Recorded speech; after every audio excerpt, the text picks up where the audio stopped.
Hello student, स्वागत है आपका फिर से हमारे एक बार यूट्यूब चैनल में। पार्ट ऑफ सेल के इस लेक्चर में चल रहा है। पिछले लेक्चर में हमने देखा था माइटोकॉन्ड्रिया के बारे में। माइटोकॉन्ड्रिया को हमने अच्छे से समझा, जो भी क्वेश्चन थे वहाँ पर हमने क्लियर किया।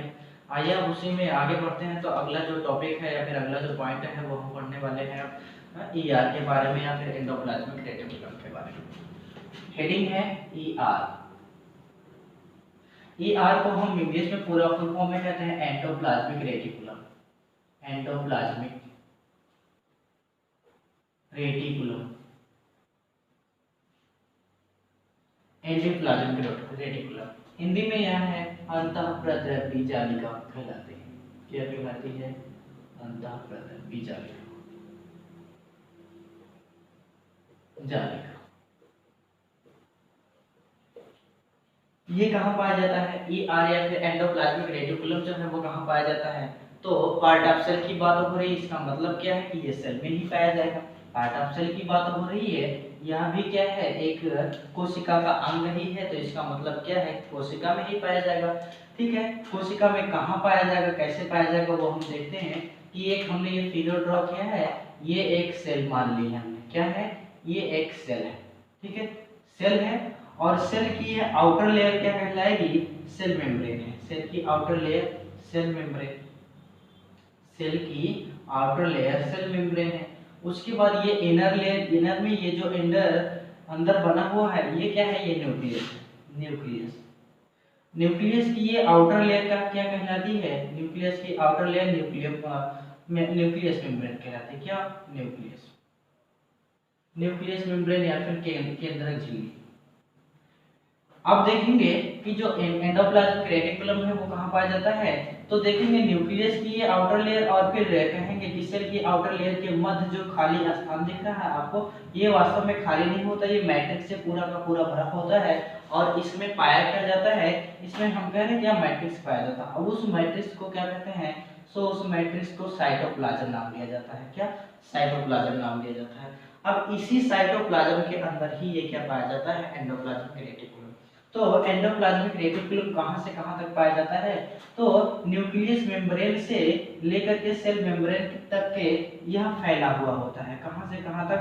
न्यूक्लियस मेम्ब्रेन और सेल मेम्ब्रेन के बीच यह फैला हुआ होता है। कैसे? जैसे एक स्प्रिंग की संरचना होती है, जस्ट उसी तरह से स्प्रिंग की संरचना जैसे ये फैला हुआ होता है। कहां से कहां तक? न्यूक्लियस मेम्ब्रेन से लेकर के सेल मेम्ब्रेन के बीच में। अब ये सेल में या फिर कहेंगे एक सेल में इनकी संख्या निर्धारित नहीं होती है। कितने? बहुत सारे हो सकते हैं। एक सेल में इनकी संख्या कुछ निर्धारित नहीं है, ये बहुत हो सकते हैं। ठीक है, तो ये इस तरह से होते हैं, इस तरह से लगे हुए होते हैं। न्यूक्लियस मेम्ब्रेन और सेल मेम्ब्रेन के मध्य इस तरह से जोड़े में लगे हुए रहते हैं। ठीक है, अब ये अंतःप्रद्रव्य जो जालिका है वो कहेंगे कि किस में पाया जाता है। तो जितने भी प्रकार के सभी जीव हैं, जितने भी प्रकार के सभी जीव हैं उन सब की कोशिकाओं में पाया जाता है। लेकिन कुछ इसके अपवाद भी हैं। जैसे मैमल्स हैं। मैमल्स का मतलब स्तनपायी। स्तनपायी के आरबीसी में, स्तनपायी के आरबीसी सेल्स में, आरबीसी की कोशिकाओं में ये एंडोप्लाज्मिक रेटिकुलम नहीं पाया जाता है। ये अपवाद क्या है? मैमल्स कहेंगे या फिर हम कहेंगे स्तनपायी। मैमल्स के आरबीसी में एंडोप्लाज्मिक रेटिकुलम नहीं पाया जाता है। इसके बाद किसमें नहीं पाया जाता है? इसमें इसके बाद जीवाणु कोशिका में या फिर बैक्टीरिया की कोशिका में नहीं पाई जाती है। किसके? बैक्टीरिया की कोशिका में नहीं पाई जाती है। उसके बाद किसमें नहीं पाई जाती है? तो नील हरित शैवाल में नहीं पाई जाती है। किसमें? नील हरित शैवाल में नहीं पाई जाती है। हाँ, तो आपको बताना क्या रहेगा यहाँ पर? बताना आपको ये है कि जो एंडोप्लाज्मिक रेटिकुलम है वो मैमल्स के आरबीसी के सेल्स में बिल्कुल नहीं पाई जाती हैं, फिर बैक्टीरिया की सेल्स में नहीं पाई जाती हैं, और फिर कहाँ नहीं पाई जाती? नील हरित शैवाल में भी नहीं पाई जाती हैं।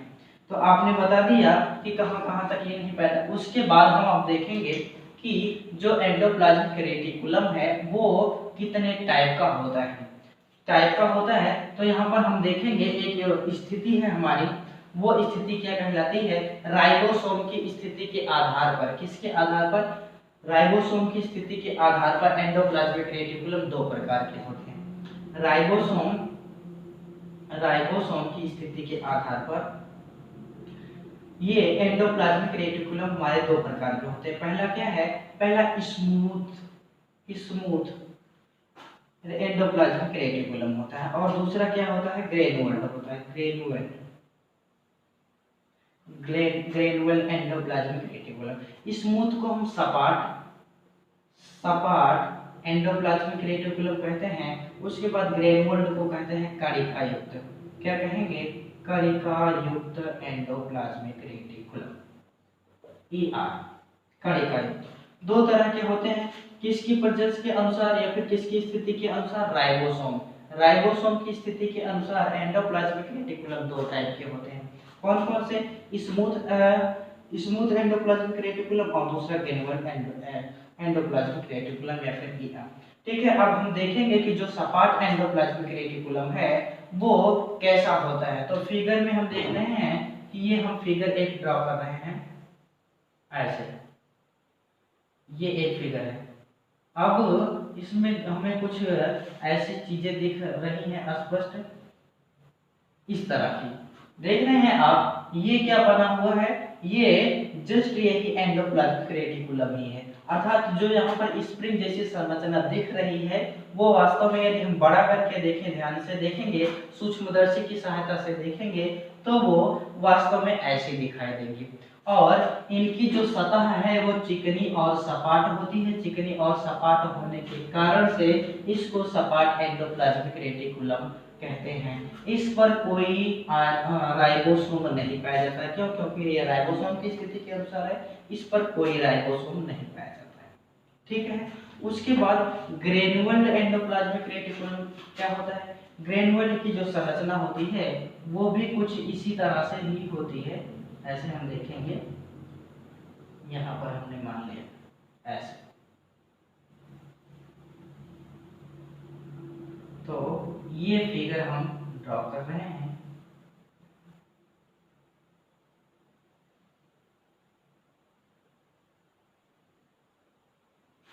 देखेंगे तो ऐसी कुछ संरचना बनी होती है। ये भी क्या है, एंडोप्लाज्मिक रेटिकुलम ही है। हालांकि बस बात क्या होती है कि इनकी सतह खाली नहीं होती है, इनकी सतह ऐसे ही कणों से भरी होती है, कुछ प्रकार के कणों से भरी होती है। अब ये कण कौन कौन से होते हैं, तो कण यही हैं। कौन से कण हैं, तो राइबोसोम। ये बीच में जो लाल कलर की बूंदें दिख रही हैं ये क्या है, ये राइबोसोम। ये राइबोसोम पाए जाते हैं किस पर, इसी एंडोप्लाज्मिक रेटिकुलम पर ही राइबोसोम पाए जाते हैं। हाँ, अब इन दोनों के काम थोड़ा थोड़ा अलग होते हैं। तो जिस ER पर या जिस एंडोप्लाज्मिक रेटिकुलम पर राइबोसोम पाया जाएगा उसका जो वर्क होता है, उसका काम प्रोटीन का संश्लेषण करना होता है। क्या, प्रोटीन का संश्लेषण करना होता है, या फिर हम कहेंगे प्रोटीन का संश्लेषण करना रहेगा, या फिर कहेंगे कि प्रोटीन का निर्माण करना रहेगा। अर्थात कि जिस ER पर ये राइबोसोम उपस्थित होंगे, कण उपस्थित होंगे, कुछ उसकी सतह सपाट नहीं होगी, खुरदरी होगी, ऐसे राइबोसोम का कार्य क्या होगा, प्रोटीन का निर्माण करना होता है। लेकिन जिसकी सतह सपाट होगी, जो समतल होगी, जिस पर कण नहीं उपस्थित होंगे, खुरदरी नहीं होगी जिसकी सतह, उस एंडोप्लाज्मिक रेटिकुलम का काम क्या होता है, यहाँ पर उसका काम अलग हो जाता है। क्यों? क्योंकि राइबोसोम तो है नहीं, जब राइबोसोम नहीं तो प्रोटीन का निर्माण होगा नहीं, तो ऐसे में ये खाली स्थान है। अब जरा बात हम ये करते हैं कि मान ही लेते हैं कि हमारे ये पूरा का पूरा एक रूम है, और रूम में सारा जगह सारे स्थानों पर सामान भरा हुआ है। लेकिन सारे स्थान पर सामान भरा हुआ है, अब हमको क्या करना है, उसी रूम में कुछ और सामान रखना है। तो हम क्या करेंगे कि इसी रूम में जब सामान रखना है तो देखेंगे कि कहीं जगह उपस्थित हो, उसी जगह में रखेंगे। तो ये जो endoplasmic reticulum, smooth endoplasmic reticulum है, इसके पास थोड़ी सी जगह मिल जाती है। अब इस जगह का यूज क्या होता है कि इस जगह पर भोजन आकर के इकट्ठा हो जाता है, और वो भोजन किस रूप में, तो ग्लाइकोजन के रूप में। ग्लाइकोजन के रूप में वो भोजन इकट्ठा हो जाता है। अर्थात जो भी भोजन यहाँ पर आएगा सेल्स में, वो किस रूप में आएगा, ग्लाइकोजन के रूप में आएगा। और कहाँ पर इकट्ठा होगा, तो हम कहेंगे कि ये इकट्ठा होगा हमारे एंडोप्लाज्मिक रेटिकुलम पर, अर्थात अंतःप्रद्रवी जालिका पर ही स्थित हो जाता है। तो दूसरा काम क्या हो जाता है इसका, तो ग्लाइकोजन का संश्लेषण करना, या फिर ग्लाइकोजन का संश्लेषण ही कहेंगे, या फिर कह सकते हैं कि इनका स्टोर करना। तो दूसरा काम है ग्लाइकोजन का संश्लेषण, ग्लाइकोजन का संश्लेषण करना होता है, संश्लेषण करना किसका, इस एंडोप्लाज्मिक रेटिकुलम का। अच्छा, दो कार्य हमने तो यहाँ पर देखा, तीसरा इंपॉर्टेंट कार्य क्या होगा, तीसरा इंपॉर्टेंट काम जो होगा इसका वो ये होगा, हम देख रहे हैं कि जो एंडोप्लाज्मिक रेटिकुलम है वो कहां से कहां तक लेकर है, सेल मेम्ब्रेन से लेकर के न्यूक्लियस मेम्ब्रेन तक स्थित है। अर्थात ऐसे में देखें तो यहाँ पर ये सेल मेम्ब्रेन और यहाँ पर ये न्यूक्लियस मेम्ब्रेन के बीच ऐसी संरचना बना रहा है कि ये दोनों जो मेम्ब्रेन है, जो झिल्लियां हैं, आपस में चिपकती नहीं है। अर्थात एक वास्तविक स्ट्रक्चर प्रदान कर रहा है किसको, तो इस सेल को वास्तविक स्ट्रक्चर कौन प्रदान कर रहा है, तो ये एंडोप्लाज्मिक रेटिकुलम ही प्रदान कर रहा है। इस कारण से इस ईआर को सेल का स्केलेटन सिस्टम कहा जाता है, अर्थात कोशिका का कंकाल तंत्र कहा जाता है। क्या, कोशिका का कंकाल तंत्र भी कहा जाता है। किसको कहा जाता है, तो ईआर को कहा जाता है। और क्यों कहा जाता है, इसीलिए कहा जाता है क्योंकि इसका जो विस्तार होता है वो सेल मेम्ब्रेन से लेकर के न्यूक्लियस मेम्ब्रेन के बीच होता है, और ऐसे में ये पूरी की पूरी सेल को एक स्ट्रक्चर के रूप में प्रदान करता है। उसी कारण से कि सेल को क्या कहा जाए, या फिर ईआर को सेल का क्या कहा जाता है, स्केलेटन सिस्टम, या फिर कहेंगे कंकाल तंत्र कहा जाता है। ठीक है, अब उसके बाद हम देखेंगे कि एंडोप्लाज्मिक रेटिकुलम की खोज किसने की थी, तो खोज 1945 ईस्वी में के आर पोर्टर ने की थी। किसने की थी, के आर पोर्टर ने की थी, के आर पोर्टर द्वारा इसकी खोज की गई थी। अच्छा, दूसरा जो मेन पॉइंट है वो ये है कि इसकी जो सतह है, मतलब ये जो सरफेस दिखाई दे रही है, ये जो आकृति दिखाई दे रही है, ये सतह या फिर लेयर किस चीज की बनी होती है, तो इसकी जो ये लेयर है वो सतह किसकी बनी होती है, तो हम देखेंगे कि लाइपोप्रोटीन की बनी होती है। किसकी बनी होती है, वो लाइपोप्रोटीन की बनी होती है। अर्थात एंडोप्लाज्मिक रेटिकुलम की जो सतह है वो किसकी बनी होगी, तो बताएंगे आप, लाइपोप्रोटीन की बनी होती है। ठीक है, खोज किसने किया, तो के आर पोर्टर ने की। कब की, तो 1945 ईस्वी में। फिर ये क्या कहलाता है, कोशिका का कंकाल तंत्र कहलाता है। क्या काम करता है, प्रोटीन का संश्लेषण और निर्माण करता है, ग्लाइकोजन का संश्लेषण करता है। उसके बाद इसके बाद भी इसका काम यहाँ पर इम्पोर्टेंट और है कि जब यही एंडोप्लाज्मिक रेटिकुलम सेल डिवीजन की प्रोसेस होती है, भाई जब सेल में सेल डिवीजन की प्रोसेस होती है, कोशिका विभाजन का कार्य होता है, तो एंडोप्लाज्मिक रेटिकुलम यहाँ से हट करके क्या बनाता है, न्यूक्लियस मेम्ब्रेन बनाता है। अर्थात कोशिका विभाजन के समय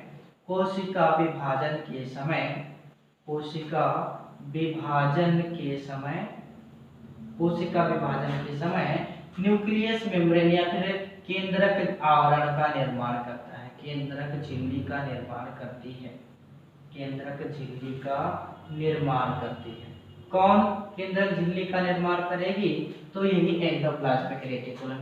कैसे, सिंपल सी बात है, जैसे मान ही लेते हैं कि ये स्प्रिंग है कोई, और ये इस तरह से खींची हुई है, दोनों एक तरफ इधर खींच के बांधी गई है और एक तरफ इधर खींच के बांधी गई है। मतलब हम कहेंगे कि ये पूरी की पूरी दोनों दो सिराओं पर ये खींची हुई है। ऐसे कंप्रेशन स्प्रिंग है तो दोनों तरफ मतलब दोनों सिरा बांध करके इसको खींच दिया गया है।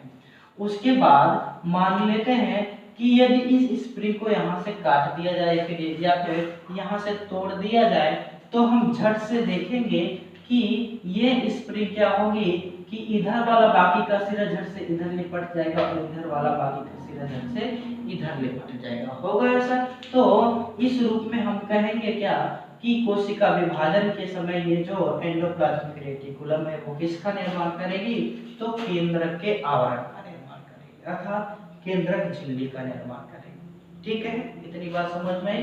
बस इतना ही काम है इनका एंडोप्लाज्मिक रेटिकुलम का, बस इससे ज्यादा काम और कुछ नहीं। ठीक है, अब अगली हेडिंग है, अगली हेडिंग है राइबोसोम।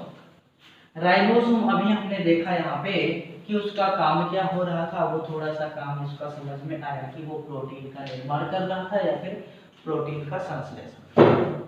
हमें देखना क्या है कि जो अगली हेडिंग है वो राइबोसोम है। राइबोसोम, राइबोसोम को हिंदी में भी राइबोसोम ही कहते हैं, हिंदी में भी राइबोसोम ही कहते हैं, इंग्लिश और हिंदी दोनों नाम सेम है। तो अब इसकी जो खोज किसने की थी, अच्छा ठीक है चलिए खोज से ही शुरू करते हैं। तो खोज जो की थी वो 1955 ईस्वी में, 1955 ईस्वी में एक वैज्ञानिक है पैलाडे, पैलाडे द्वारा, पैलाडे ने इसकी खोज की थी, पैलाडे के द्वारा खोज की थी। किसकी खोज की हुई थी कि मतलब पैलाडे ने किसकी खोज की थी, तो राइबोसोम की खोज की थी। अब राइबोसोम जो है वो कैसा होता है, वो एक मतलब कहेंगे डमरू की आकृति की तरह होता है। किसकी आकृति, डमरू की आकृति, जैसे ये आकृति आपको दिख रही है डमरू की आकृति, अर्थात यह एक डमरू की आकृति की तरह होता है, डमरू की आकृति जैसा होता है। उसके बाद अगला पॉइंट क्या है कि जो राइबोसोम है वो अति सूक्ष्म, सबसे महीन और सघन कण है, अर्थात अति सूक्ष्म और महीन कण है, मतलब कि यह कोशिका का सबसे छोटा अंग है। क्या है, कोशिका का सबसे छोटा अंग है, सबसे छोटा अंग है, छोटा अंग है। कोशिका का सबसे छोटा अंग क्या है, तो राइबोसोम। सबसे बड़ा अंग क्या है, तो न्यूक्लियस है। दूसरा सबसे बड़ा अंग क्या है, तो माइटोकॉन्ड्रिया है। ठीक है, उसके बाद अभी हमने देखा कि ये इसकी आकृति कुछ डमरू की जैसी है। अब ठीक है कि ये जो डमरू की आकृति है वो किसकी बनी होती है, तो हम कहेंगे कि ये डमरू की आकृति प्रोटीन, प्रोटीन तथा आरएनए या फिर राइबोन्यूक्लिक एसिड की बनी होती है। आरएनए, राइबोन्यूक्लिक एसिड की बनी होती है इनकी झिल्लियां, अर्थात राइबोसोम की झिल्ली प्रोटीन और राइबोन्यूक्लिक एसिड की बनी होती है। प्रोटीन और राइबोन्यूक्लिक एसिड की बनी होती है किसकी झिल्ली, राइबोसोम की। अब राइबोसोम की जो झिल्ली प्रोटीन और राइबोन्यूक्लिक एसिड की बनी होती है, इसके बने होने के कारण राइबोसोम को राइबोन्यूक्लियो प्रोटीन कण कहा जाता है। क्या कहा जाता है, ribonucleo acid protein, ribonucleo acid, ribonucleo acid protein कण, एसिड प्रोटीन कण कहा जाता है। किसको, राइबोसोम को कहा जाता है, अर्थात राइबोसोम को राइबोन्यूक्लियो एसिड प्रोटीन कण कहा जाता है या राइबोन्यूक्लियो प्रोटीन कण भी कहा जाता है। यदि हम यहाँ से एसिड हटा दें फिर भी बन जाएगा कि राइबोन्यूक्लियो प्रोटीन कण कहा जाता है। किसको कहा जाता है, तो राइबोसोम को कहा जाता है। ठीक है, अब हम देखेंगे अगला जो राइबोसोम है वो कितने प्रकार के होते हैं। राइबोसोम दो प्रकार के होते हैं, राइबोसोम जो होते हैं वो दो प्रकार के होते हैं। पहला क्या है, 70S प्रकार का राइबोसोम, और फिर दूसरा क्या है वो 80S प्रकार का राइबोसोम। वो दूसरा क्या है, 80S प्रकार का राइबोसोम, 80S प्रकार का राइबोसोम दूसरा है। पहला 70S और दूसरा क्या है 80S प्रकार का राइबोसोम। यहाँ पर S का मतलब आपके मन में प्रश्न उठ रहा होगा कि S का मतलब क्या है।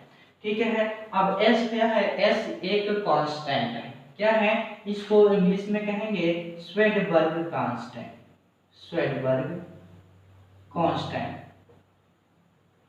कांस्टेंट। इसी तरह से यहाँ पर भी वही चीज है, ये क्या है, स्वेडबर्ग कांस्टेंट। अब स्वेडबर्ग कांस्टेंट क्या होता है, ये राइबोसोम की मापने की एक इकाई हम कह सकते हैं। क्या है, राइबोसोम को मापने के लिए एक इकाई बनाई गई है एस। इसी कारण से इसको क्या कह दिया गया है, श्वेडबर्ग कांस्टेंट कह दिया गया। अब 70S प्रकार का जो राइबोसोम है वो किस में पाया जाता है, वो प्रोकैरियोटिक सेल्स में पाया जाता है। किसमें, प्रोकैरियोटिक सेल्स में, प्रोकैरियोटिक कोशिका में पाया जाता है। किस में पाया जाता है, तो प्रोकैरियोटिक कोशिका में पाया जाता है। 80S प्रकार का जो राइबोसोम है वो यूकैरियोटिक कोशिका में पाया जाता है। किसमें, यूकैरियोटिक कोशिका में पाया जाता है। उसके बाद ये जीवाणुओं में पाया जाता है। किस में पाया जाता है, जीवाणु में पाया जाता है। ये सभी प्रकार के जीवों में पाया जाता है, सभी प्रकार के जीवों में पाया जाता है। कौन, 80S प्रकार का राइबोसोम। उसके बाद ये जो 70S प्रकार का राइबोसोम है ये आकार में छोटा होता है, आकार में छोटा होता है, आकार में छोटा होता है। ये आकार में बड़ा होता है, आकार में बड़ा होगा भाई 80S प्रकार का। इसमें 30S तथा 50S की दो सब यूनिट जुड़कर बनी होती हैं। या फिर यह जो है यह 70S राइबोसोम 30S तथा 50S दो यूनिट जुड़कर बनी होती हैं। दो प्रकार की, दो यूनिटों से जुड़कर, दो सब यूनिट लिखेंगे, दो सब यूनिट से जुड़कर बनी होती है, से जुड़कर बनती है। लेकिन ये क्या है, ये जो है वो 40S तथा 60S दो सब यूनिटों से बनती है, दो सब यूनिट से बनती है, दो सब यूनिट। अब ये दो सब यूनिट कौन कौन सी हैं, तो हम फिगर देखेंगे। फिगर क्या है कि जो 70S राइबोसोम है वो आकार में छोटा होगा, आकार में कैसा होगा, आकार में छोटा होगा, ऐसे ये चीज है। ये देख रहे हैं कि यहाँ पर दो सब यूनिट हैं, तो यदि ये 70S मान लेते हैं, 70S वाला राइबोसोम है, तो ऊपर क्या होगा 30S सब यूनिट का राइबोसोम होगा और नीचे क्या होगा 50S सब यूनिट का राइबोसोम वाला का उपस्थित होगा। इस तरह से ये पूरी की पूरी स्ट्रक्चर जो है वो 70S राइबोसोम है। कैसे, कौन सा राइबोसोम है, 70S। इसी तरह से अगला जो होगा वो इसकी अपेक्षा बड़ा होगा और ये 40S होगा और ये 60S होगा। ये क्या है, 80S राइबोसोम। ठीक है। अब हमें देखना क्या है कि यहाँ पर जो डमरू की आकृति है वो डमरू की आकृति दोनों जगहों पर जुड़ी हुई है। देखेंगे कि ये यहाँ जुड़ी हुई है। क्वेश्चन हमसे ये पूछता है कि राइबोसोम की दोनों सब यूनिटें किसके कारण से आपस में जुड़ी होती हैं, तो यहाँ पर देखेंगे तो यहाँ पर एक मतलब कहेंगे कि कुछ ऐसा पाया जाता होगा अट्रैक्शन फोर्स लगाने वाला, जिसके कारण से दोनों ये गोले आपस में चिपके हुए रहते हैं। तो वहां पर पाया जाता है मैग्नीशियम आयन। क्या पाया जाता है, मैग्नीशियम आयन उपस्थित होने के कारण क्या होता है कि इसके दोनों जो पॉइंट्स हैं या फिर दोनों जो गोले हैं वो आपस में चिपके हुए रहते हैं। क्या रहते हैं, चिपके रहते हैं, चिपके हुए रहते हैं। ठीक है। अब उसके बाद राइबोसोम का जो काम होता है वो राइबोसोम का एक ही मुख्य कार्य है, वो है प्रोटीन का निर्माण या प्रोटीन का संश्लेषण करना। राइबोसोम का मुख्य कार्य प्रोटीन का निर्माण तथा प्रोटीन का संश्लेषण करना रहता है। राइबोसोम का मुख्य कार्य, राइबोसोम का मुख्य कार्य जो है वो प्रोटीन का निर्माण करना, प्रोटीन का निर्माण तथा संश्लेषण करना है। क्या है, निर्माण तथा संश्लेषण। राइबोसोम का कार्य प्रोटीन का निर्माण तथा प्रोटीन का संश्लेषण करना। इतनी बातों की आई समझ में, ठीक है। अब हम अगला टॉपिक देखेंगे। अगला पॉइंट क्या है, अगला कोशिकांग है, अगला कोशिकांग है गोल्जी कार्य। क्या है, गोल्जी कार्य। गोल्जी कार्य को कहेंगे Golgi body, Golgi body Golgi body कहते हैं। ठीक है, अब इसको हम देखते हैं अगले पॉइंट में।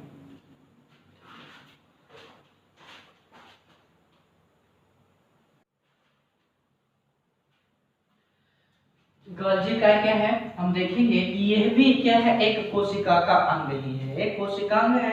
कोशिकांग का मतलब, जैसे हमने कहा कि अब तक हमने पढ़ा कि एंडोप्लाज्मिक रेटिकुलम क्या, वो भी एक कोशिकांग, माइटोकॉन्ड्रिया भी कोशिकांग, ऐसे ही ये भी क्या है, कोशिकांग ही है। अब इसकी जो खोज की थी वो किसने की थी? गोल्जी काय की खोज कैमिलो गोल्जी ने की थी। किसने? तो वैज्ञानिक है Camillo Golgi. Camillo Golgi, Camillo Golgi ने क्या की थी? गोल्जी काय की खोज की थी। कब की थी?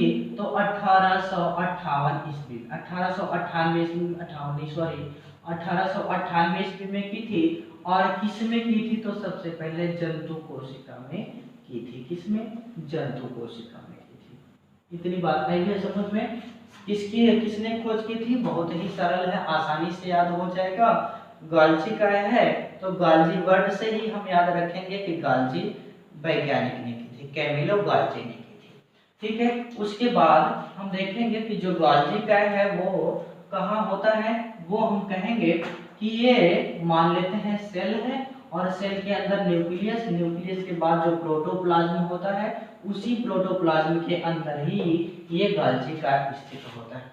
संरचना देखेंगे तो जो गोल्जी काय की संरचना है वो कुछ ऐसी बनी होती है, ऐसे।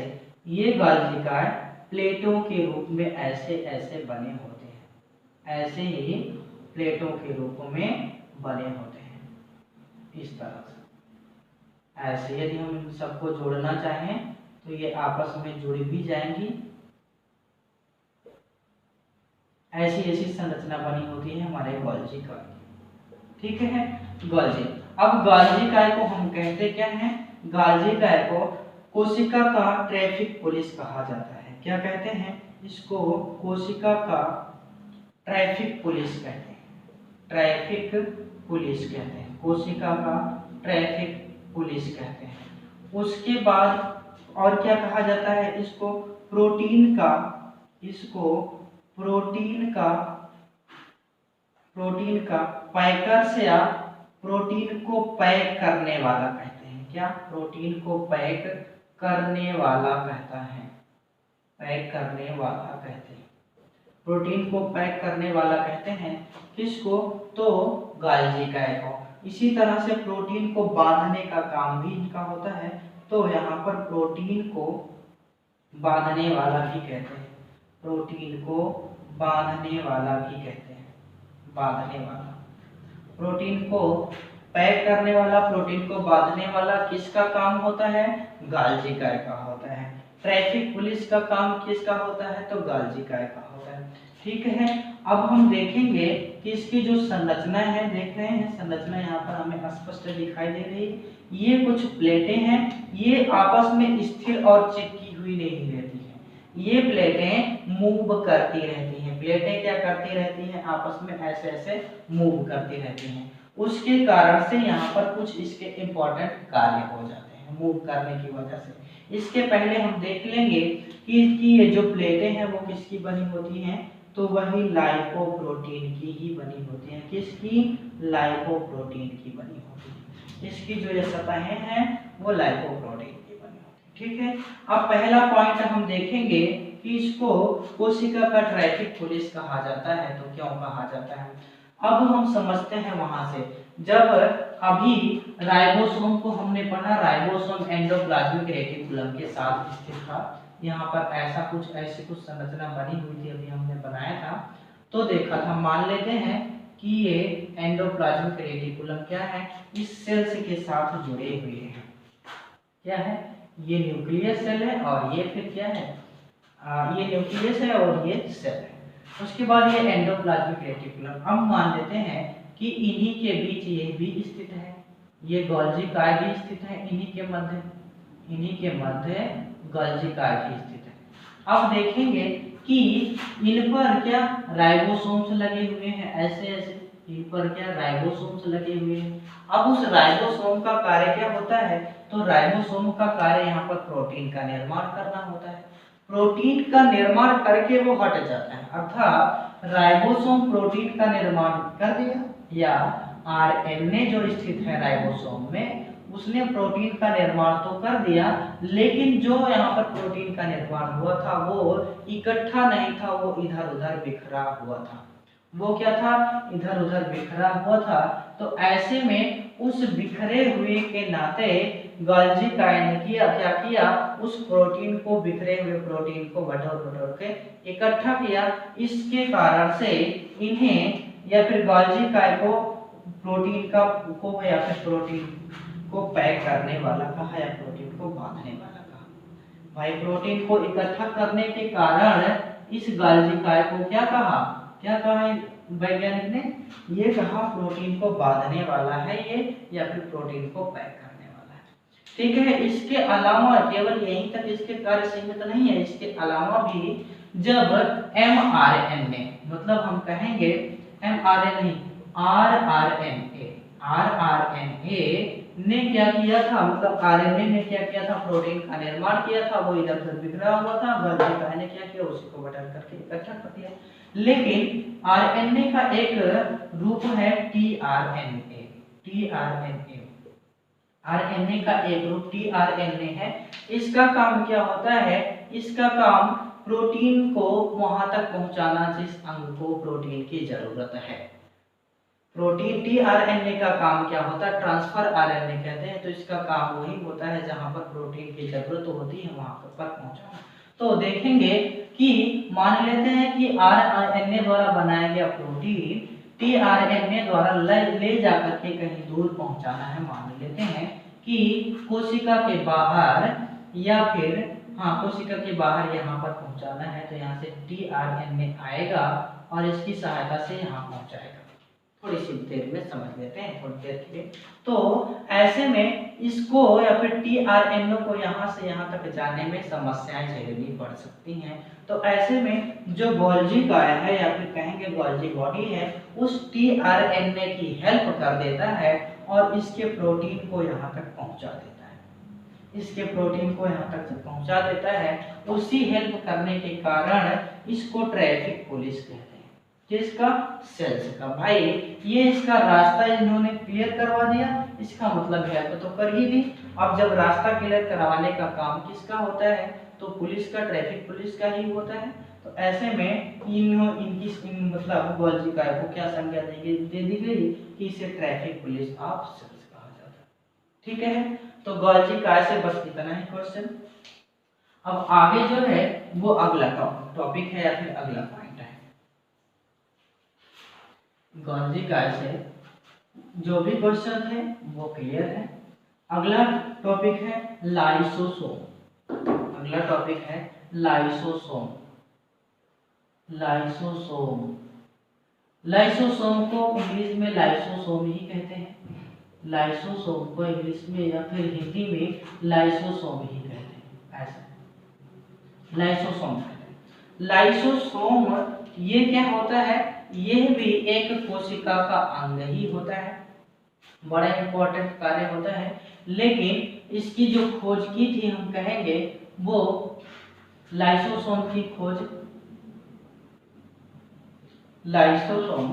जो खोज हुई थी वो इसी कोशिका के अंदर हुई थी। हम कहेंगे इसी कोशिका के अंदर हुई थी। लाइसोसोम की खोज इसी कोशिका के अंदर हुई थी। ऐसे जैसे हमने यहाँ पे कोशिका बनाया और ये क्या है? ये न्यूक्लियस है। देखेंगे कि न्यूक्लियस और इस सेल के बीच वाले इतने खाली स्थान को हम क्या कहते हैं? साइटोप्लाज्म कहते हैं। अब वैज्ञानिक द्वारा देखा गया कि इसी साइटोप्लाज्म के अंदर कुछ ऐसी भी संरचना है जो अपना इम्पोर्टेंट रोल निभा रही है। एक ऐसी कुछ संरचना थी, ऐसी संरचनाएं थी जो दिखा तो रहे हैं भले गोले से, लेकिन ये खाली नहीं थी। इनके अंदर कुछ भरा हुआ था। इस तरह से इनके अंदर कुछ ऐसे भरा हुआ था, इस तरह से। जब ये इनके अंदर कुछ इस तरह से भरा हुआ था तो वैज्ञानिक ने देखा कि इनके अंदर पहले तो सबसे बड़ी बात ये कि इसकी जो एक संरचना है ये अनियमित आकार के गोले के आकार की है। इसकी जो संरचना लाइसोसोम की वो अनियमित आकार के गोले की है। अब इस अनियमित आकार के गोले में इसमें कुछ ऐसा पदार्थ भरा हुआ था, ऐसा ही कुछ पदार्थ भरा हुआ था और धीरे धीरे करके रिस रहा था। यहाँ से इनकी सतहों से धीरे धीरे करके रिस रहा था, मतलब बहुत हल्की मात्रा में निकल रहा था ये जो पदार्थ। अब देखेंगे कि सबसे पहली बात तो लाइसोसोम की ये जो ऊपरी परत है, ये ऊपरी परत वही लाइपोप्रोटीन की ही बनी हुई थी, लाइपोप्रोटीन की ही बनी। हाँ, जहां पर देख रहे हैं लाइपोप्रोटीन ही आ रहा है। क्यों आ रहा है? तो हम देखेंगे कि हमारी सेल्स में सबसे अधिक मात्रा में क्या प्रोटीन उपस्थित है। उसके बाद प्रोटीन और जब ये लाइपो मतलब वसा आपस में मिलती है तो एक लेयर का निर्माण होता है। प्रोटीन और वसा जहां पर आपस में मिलेंगी तो एक लेयर का निर्माण होगा। तो ध्यान देंगे, भूलेंगे नहीं कि हमेशा लेयर जो बनी होंगी सेल्स के अंदर वो अधिकतर किसकी बनी होंगी, वो लाइपोप्रोटीन की बनी होंगी। उसके बाद इसके अंदर जो है यहाँ पे भरा हुआ पदार्थ, ये जो जल था, जल नुमा पदार्थ था, ये किसका बना हुआ था? ये इसका नाम था हाइड्रोलाइटिक एंजाइम कहते हैं इसको, हाइड्रोलाइटिक एंजाइम। क्या? हाइड्रोलाइटिक एंजाइम था, हाइड्रोलाइटिक एंजाइम इसका नाम था। क्या? जो इस सेल के अंदर भरा हुआ था वो हाइड्रोलाइटिक एंजाइम था। इसकी जो प्रकृति थी हाइड्रोलाइटिक एंजाइम की वो कैसी थी? वो अम्लीय थी, अर्थात ये एक एसिड था, ये एक एसिड था, अम्लीय था, जिसका पीएच जो लगभग है वो कितना? वो 4 से लेकर के 5 होता है। हाइड्रोलाइटिक एंजाइम कहाँ पे भरा होता है? इस लाइसोसोम के अंदर, लाइसोसोम की सेल्स के अंदर भरा होता है और यही इस सेल की बाहरी परत से रिस करके बहता हुआ रहता है। अच्छा, ठीक है। अब इसका जो काम होता है लाइसोसोम का वो कुछ इस तरह से, जैसे यहाँ पर ये क्या है? ये मैट्रिक्स मतलब साइटोप्लाज्म है। अब इस सेल के अंदर, कोशिका के अंदर जो भी हम खाना खा रहे हैं वो कोशिका के अंदर खाना किस रूप में जाता है? ग्लाइकोजन के रूप में जाता है। अब कभी कभी वो क्या जाता है कि सेल के अंदर, इसी कोशिका के अंदर कुछ ऐसे हानिकारक पदार्थ आ जाते हैं जो कि सेल्स के अन्य मतलब कणों के लिए या फिर अंगों के लिए हानिकारक ही होते हैं या हार्म पहुंचाते हैं। तो ये जो यहाँ पर हाइड्रोलाइटिक एंजाइम में लाइसोसोम उपस्थित होता है वो करता क्या है? वो उसी खराब पदार्थ को या हानिकारक पदार्थ को मारने का काम करता है। तो ऐसे में उस हानिकारक पदार्थ को मारने का काम किया तो इस रूप में इस लाइसोसोम को क्या कह दिया गया? इसे आत्महत्या या फिर सुसाइडल बैग कह दिया गया। क्या? सुसाइडल बैग कह दिया गया, suicidal bag of cell, suicidal bag of cell कह दिया गया। किसको? तो लाइसोसोम को, सुसाइडल बैग ऑफ सेल तो क्या कहना है? लाइसोसोम। अच्छा, ठीक है। इसने क्या किया कि हाइड्रोलाइटिक एंजाइम की उपस्थिति में आकर के जो भी अन्य मतलब बाहर से खराब पदार्थ आए हुए थे वो क्या हुए?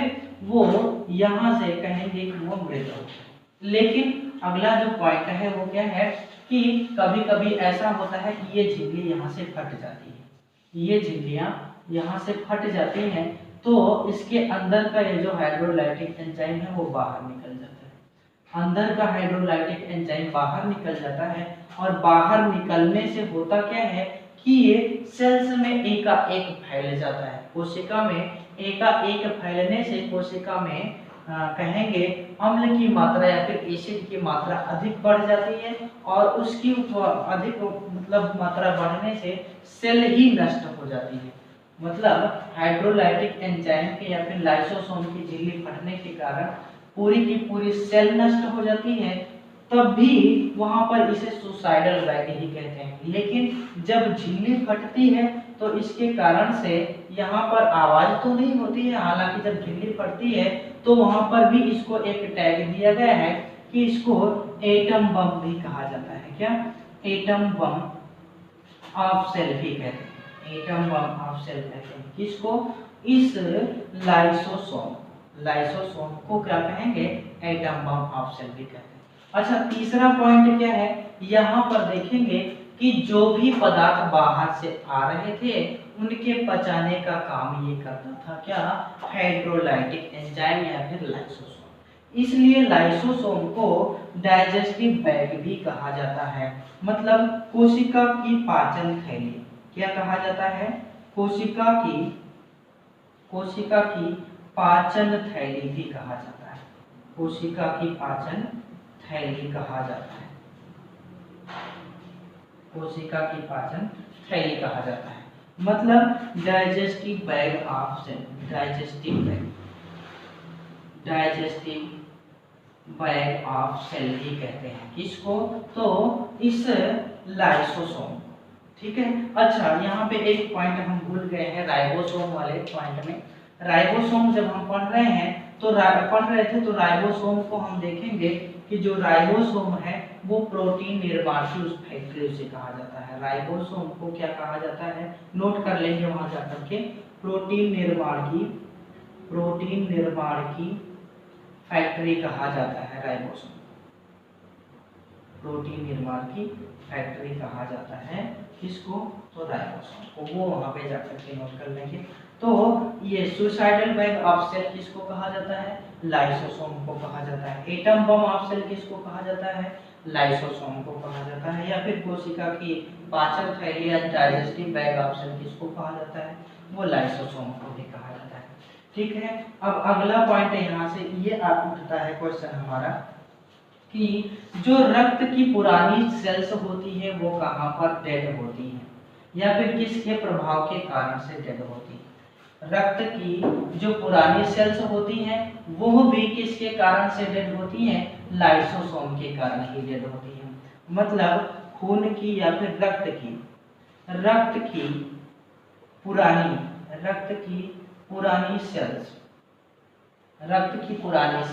लाइसोसोम के कारण ही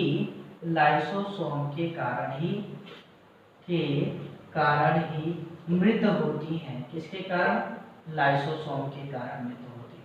अच्छा, यहाँ पर एक इम्पॉर्टेंट क्वेश्चन ये उठता है कि जब ये सुसाइडल बैग कहा जाता है या फिर जब ये झिल्ली फट जाती है तो ये हाइड्रोलाइटिक एंजाइम पूरी सेल में बिखरने के कारण सेल नष्ट हो जाती है, और इस सेल के रेस्पेक्ट में और जितनी भी सेलें आसपास आती हैं वो भी क्या हो जाती हैं? वो भी नष्ट होने लगती हैं, अर्थात नष्ट हो जाती हैं हम कहेंगे।